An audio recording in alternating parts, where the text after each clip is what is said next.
So that means to say is like adjust them money and then three money and Omar Davis to their own a thing.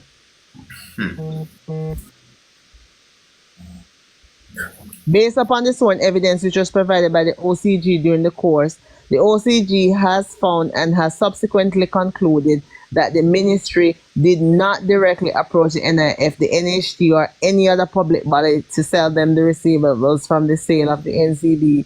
According to Ms. Darlene, the block of funds amounting to 2.5 billion was too large to be treated in retail manner, and the nature of the transaction required an arranger with the necessary expertise.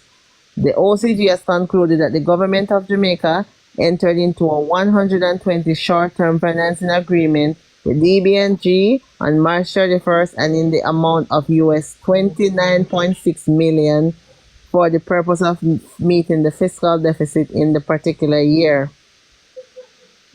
The OCG, so it looked like they make over 29 million. Hold on. Yeah, it said, here's what let me happens. see if we can find it back. Mountain come and you rent and you the red money, so you have to go start selling some of your assets in your house. That's the kind of party shop business that PMP run this country under. Party shop mentality. Hold on there.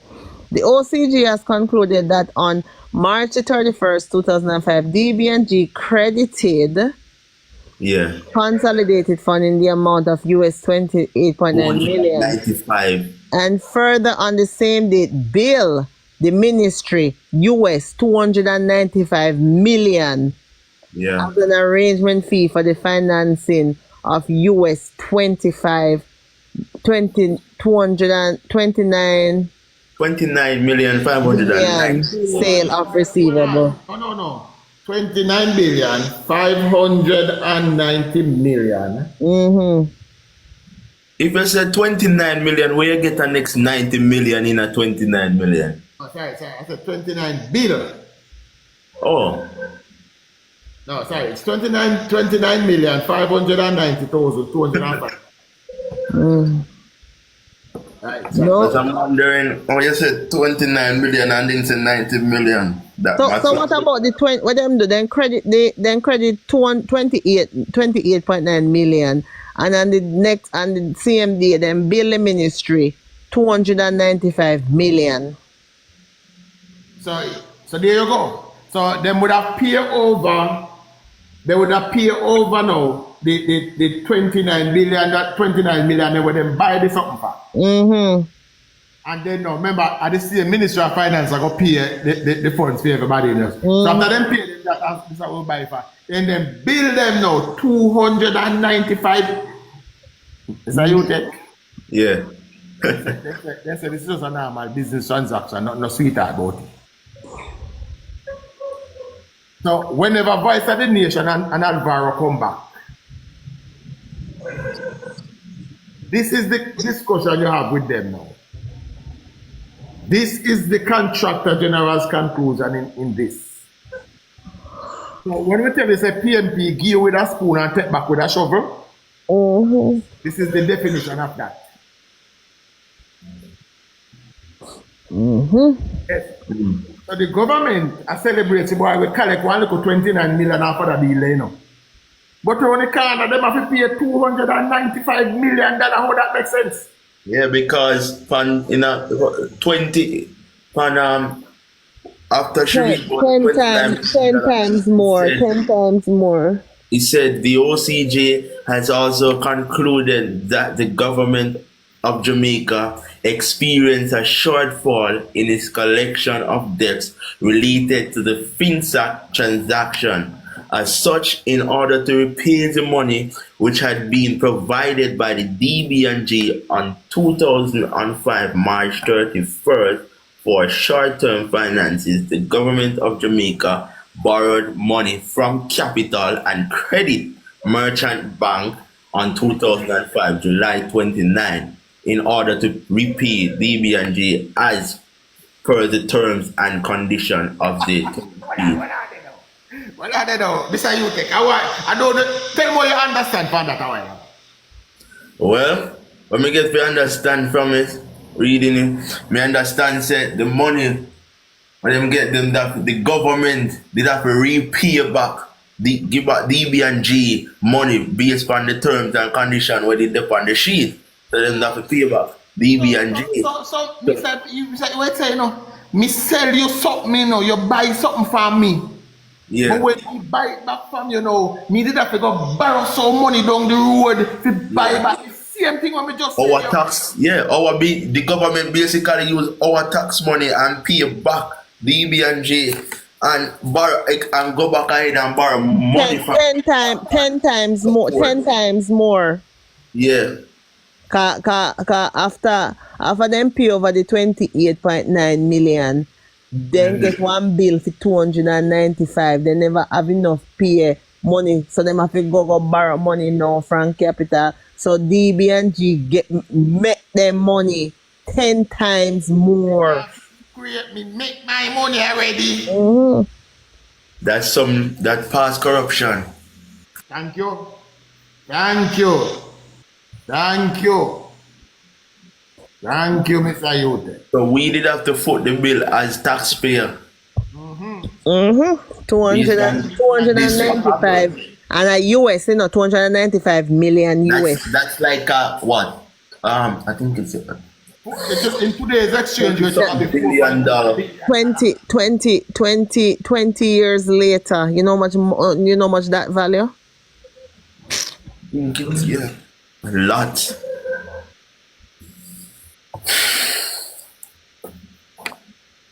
Right. That is it. And they act so pretty, but this information is so intriguing. Like, You see, Mr. Yote, this is why Vice of the Nation never want us to read it. You know, he look at and tell him say must get disruptive when time Finsac come up. I first never see him like this. He was unhinged. I have never known that man. See, man, Papa call me a low life. Yeah, he was unhinged. Call me now. We're going to read it tonight. Unhinged. Then tell himself it disrupt the life when we are talking about Finsac. Yeah.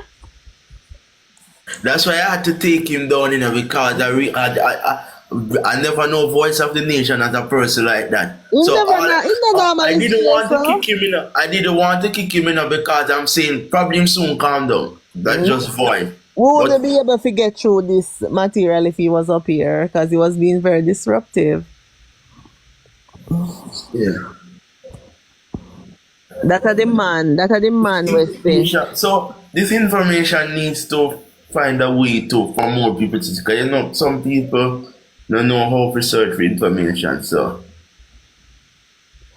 I hope you understand it, Mr. Utek, so that when the whole thing come up again, cause it will come up this bound to come up cause them a try bring him to it like him squeaky clean and with there for him because I asked you, Mr. Utek, as Canto Alvaro, Mr. Siaga take 2 loans from a bank.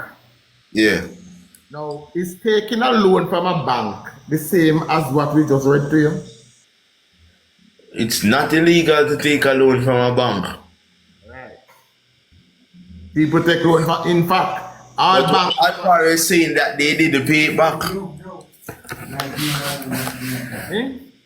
What he was saying that they didn't pay it back, something like so. That's what they are trying to say. Right? But as me say, you can go through the rest of this report. Yeah. Omalo, bring up Omalo for a second. Omalo, send the request. Make Omalo come and tell you about NCB. I mean, Century. Century was what was described as as the most progressive bank we have in Jamaica. Yeah, Century was the bank that the small man where the PMB claims said they love. Century. But sorry, Ellis, I don't know about it. Century was the bank where the so-called small man could go to Century and walk away with a loan to go start in business. Yeah? Century was that bank. Yeah. Marlo. Yeah. You there? Good night, Mr. Yote. Night. Metal. Yes, Chuck. You see, these guys always come and they say that this Thiago loan is what caused the old financial meltdown. It's a big lie and it's a big rubbish. A big lie and a big rubbish. It is. The background kind of It nice. is. Huh? The background so nice. Give me a second. Give me a second.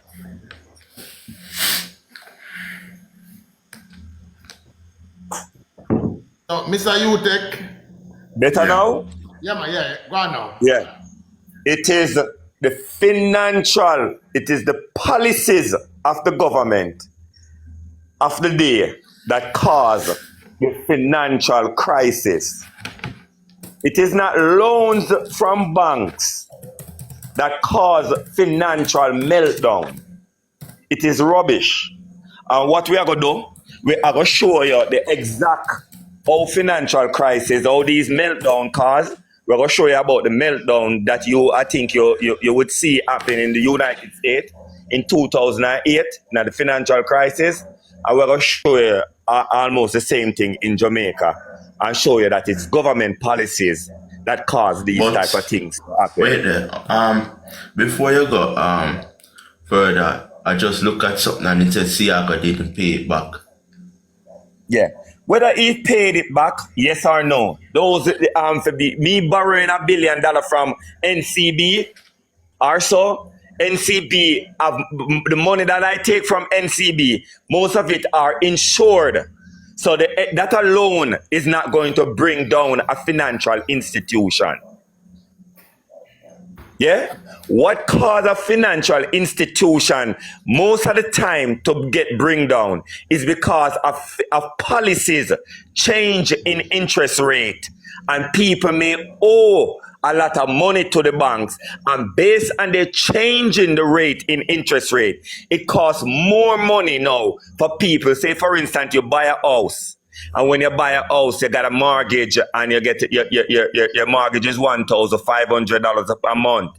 Based on that, you have an interest rate of 5%. Now, the Bank of Jamaica raised the interest rate, and banks raised their interest rate, and the interest rate gone to 10%. And your monthly payment gone to over $2,000, and you are not making enough money from your job to pay this. So everybody know that if have these type of problem, it starts reoccurring over and over and over with everybody. Okay. So the bank's not getting their payment, and the whole system started to fall down. I want to know if you know that it triggered a financial crisis at that time. Based on the policies, the change in interest rate in Jamaica. The interest rate in Jamaica, based on the pressure on the dollar, what they did was change a policy, repeal a law named the Open Account Act. The Open Account Act repealed, put pressure on the Jamaican dollar because people start moving their US out of Jamaica, and the Bank of Jamaica start having pressure on the Jamaican dollar. The Jamaican dollar start losing its value. The Bank of Jamaica never have enough foreign reserve to go into the market to stabilize the dollar. So there was a run on the dollar. The interest rate went way up. The government tried to raise the interest rate in order to keep people to invest in Jamaica. And the people in Jamaica couldn't pay the bills that the loans that they took out from the banks because the interest went way above their level. All right, hear the source. I just found something. So it said that, well, I was researching if Siaga did or did not pay it back. And it said no, Siaga did not pay back Central Bank. However, it said that the closure of Central Bank in early July 1996 triggered a financial crisis in Jamaica, with blame for the collapse being attributed to various factors, including the